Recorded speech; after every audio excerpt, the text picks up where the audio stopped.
in this sampling theorem, first let us see the definition of the sampling theorem and then Nyquist condition, and I will explain that time domain analysis and frequency domain analysis of this sampling process. Finally, let us solve some exercise problems followed by gate previous problems here. First, I will see the definition of sampling theorem here.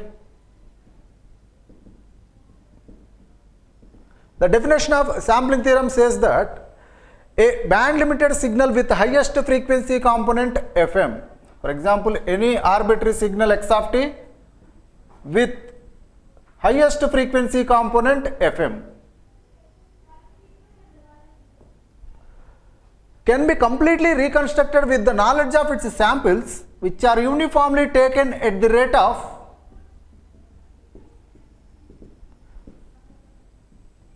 two Fm samples per second. Observe, an arbitrary signal I have considered, it is band limited in nature because it is having some highest frequency component that is at some low frequency in the frequency domain, and this signal can be completely reconstructed with the knowledge of its samples, which are uniformly taken at the rate of Fs. Here Fs is the sampling rate, that is greater than or equal to 2 Fm, twice that of the highest frequency component of this signal. That is what the definition of sampling theorem.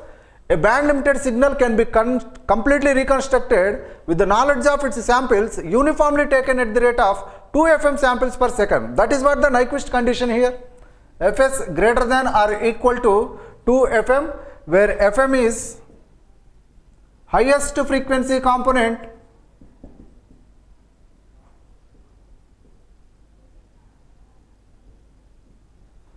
of given signal x of t, and then Fs is sampling rate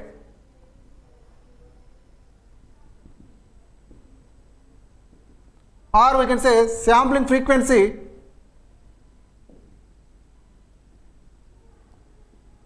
which we can obtain with the formula 1 by Ts. Observe here the Ts, which is the space between consecutive samples of this signal. So Ts is, we can call it as the sampling interval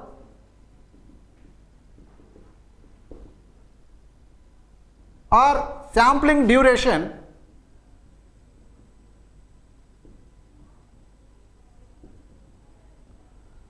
and from the definition we are taking this formula, and this formula we are taking as Nyquist condition here.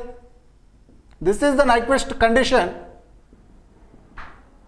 and the sampling frequency which satisfies this Nyquist condition we are taking as Nyquist rate. So we are taking Nyquist rate as Fs, that is equal to 2 Fm here. Fine. So first let us find Nyquist rate of some example signals, then we can discuss time domain and frequency domain analysis of this sampling process.